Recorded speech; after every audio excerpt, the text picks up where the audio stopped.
Hi வணக்கம். நான் தான் உங்கள் பிரின்சஸ் சுமிதா பேசுகிறேன். இன்றைக்கி என்ன நம்ம வீடியோ பார்க்க போகிறோம் அப்படின்னா, இந்த தாம்பத்திய வாழ்க்கையில் கணவனோ மனைவியோ இல்லை ரெண்டு பேர்த்தில் யாரோ ஒருத்தர் இல்லாமல் போயிட்டாங்கன்னு வச்சுக்கோங்களேன், இந்த பூமியில் நம்ம வாழ முடியுமா அப்படிங்கிற ஒரு டாப்பிக்கோடு தான் நம்ம இந்த வீடியோ ஆரம்பிச்சிருக்கோம். இந்த வீடியோ ஃபுல்லாக பாருங்களேன், உங்களுக்கு பிடிக்கும். நிறைய சுவாரஸ்யமாக இருக்கும், நிறைய எமோஷ்னலாகவும் இருக்கும். சரிங்களா? அதனால் ஸ்கிப் பண்ணாமல் பாருங்கள். வாங்க வீடியோக்குள்ளே போகலாம். ஒரு அம்மாங்க, அவங்களுக்கு 2 பெண் குழந்தை. அந்த 2 பெண் குழந்தையுமே அந்த அம்மா வெளி உலகமே தெரியாமல் வளர்க்குறாங்க. வளர்த்து அவங்க 2 பேர்த்துக்குமே ஒரே மேடையிலே கல்யாணம் பண்ணி வைக்கிறாங்க. சரிங்களா? அப்போ அந்த 2 பேர்த்துக்குமே நல்லபடியாக கல்யாணம் முடிஞ்சிருச்சு. 2 பேர் கணவருமே நல்லா பார்த்துக்கிறாங்க. அதில் ஒரு பெண்ணோட கணவர் அந்த அம்மா மாதிரியே வெளியில் அனுப்பாமல் கொள்ளாமல் அந்த பெண்ணை வேணுங்கிறதை கேட்குறது எதாக இருந்தாலும் சரி, அந்த பொண்ணு என்ன கேட்குறாங்களோ அவங்க ஆசைப்படுறது எல்லாமே வாங்கி கொடுக்குறாரு. வெளியில் ஆனால் அனுப்பவே மாட்டார். ஆனால் இன்னொரு பெண்ணோட கணவர் என்ன செய்கிறாருன்னா, இந்த பெண்ணுக்கு வெளி உலகமே தெரியாதனால சரி வெளியில் போய் எல்லாமே கற்றுக்கிட்டோம், அந்த பொண்ணாக எல்லாம் செய்யட்டும் அப்படின்னு கற்றுக் கொடுக்குறாரு இன்னொரு பெண்ணோட கணவர். 2 பேரோட வாழ்க்கையுமேங்க அழகாக போயிட்டே இருக்குது. போயிட்டுருக்கும்போது 2 பேர்த்துக்கு குழந்தை பிறக்குது. நல்லா நிம்மதியாக தான் போயிட்டுருக்கு. திடீர்னு நம்ம வண்டி நல்லா ஓடிட்டுருக்கும் போது வண்டி டக்குன்னு இன்ஜின் கோளாறாகி ஒரு இடத்துல நிற்கும் பாருங்கள். அது மாதிரி அந்த வண்டி நின்றுது ஒரு இடத்துல. எந்த இடத்துல நிற்கிதுன்னா, அந்த ஃபஸ்ட்டு பெண் இருக்காங்க பாருங்கள், அந்த பெண்ணோட கணவர் இந்த வெளி உலகமே தெரியாமல் இருக்காங்க பாருங்கள், அந்த பெண்ணோட கணவர் இறந்துடுறாரு.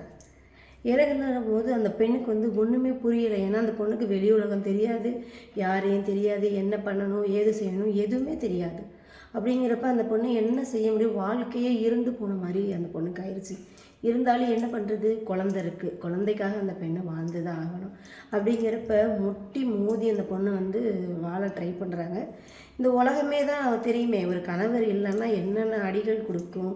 அதை மீண்டு அந்த பொண்ணு வந்துடுறாங்க. அந்த பொண்ணு அந்த குழந்தைய வளர்க்குறாங்க. சரிங்களா? அதனால் அவங்க வாழ்க்கை அப்படியே ரன் ஆகிட்டுருக்கு. இன்னொரு சகோதரி இருக்காங்க பாருங்கள், அந்த சகோதரி வாழ்க்கையும் அப்படி தான் நல்லா போயிட்டுருக்கும் போது திடீர்னு அந்த சகோதரி இறந்துடுறாங்க. இறக்குறப்ப என்ன ஆயிடுது, இந்த கணவருக்கு ஒன்றுமே புரியலை. என்ன நம்ம வாழ்க்கை நல்லா தானே போயிட்டு இருந்தது, நம்ம மனைவி நல்லா ஆரோக்கியமாக தானே இருந்தாங்க அப்படின்னு சொல்லுவோம். அவரால் நம்ப முடியல, ஒன்றுமே பண்ண முடியல. அப்படியே யோசித்து அவர் என்ன பண்ணுறதுன்னு அப்படியே ரொம்ப மனதளவில் பாதிக்கப்பட்டு ரொம்ப அவர் உடல்நல குறைவால் ரொம்ப மனமுடைஞ்சு ஆளாயிட்டாருங்க. ஏன்னா ஒரு ஆண் இல்லைன்னா ஒரு பெண் வாழ்ந்துருவாங்க. இதே ஒரு பெண் இல்லைன்னா ஒரு ஆணால் வாழ முடியாது. அதுக்கு என்ன சொல்கிறாங்கன்னா, 10 ஆணோட வலிமை ஒரு பெண்ணுக்கு இருக்கான். அதனால் அந்த பெண் எப்படியாவது வாழ்ந்துருவான். ஆனால் அந்த ஆணால் வாழ முடியல. அவரும் அந்த பெண்ணை நினச்சி இறந்துடுறாரு. இதுலேருந்து நான் என்ன சொல்கிறேன்னா, ஒரு கணவன் மனைவி இருக்கும்போது நம்மளுக்கு பெருசாக ஒரு புரிதல் இல்லாமல், ஒரு அண்டர்ஸ்டாண்டிங் இல்லாமல் 2 பேர்த்துக்குள்ளே சண்டை போயிட்டே இருக்கும். அந்த உறவு நம்ம பக்கத்தில் இல்லைன்ற போது தான் அந்த உறவோட அருமையை நமக்கு புரியும். சரிங்களா?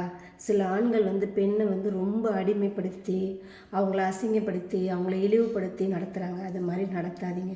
சில பெண்களும் அதே மாதிரி தான், கணவர் தன் பேச்சை கேட்குறாரு அப்படின்றதுக்காக ரொம்ப அவங்கள அடிமைப்படுத்துகிறாங்க.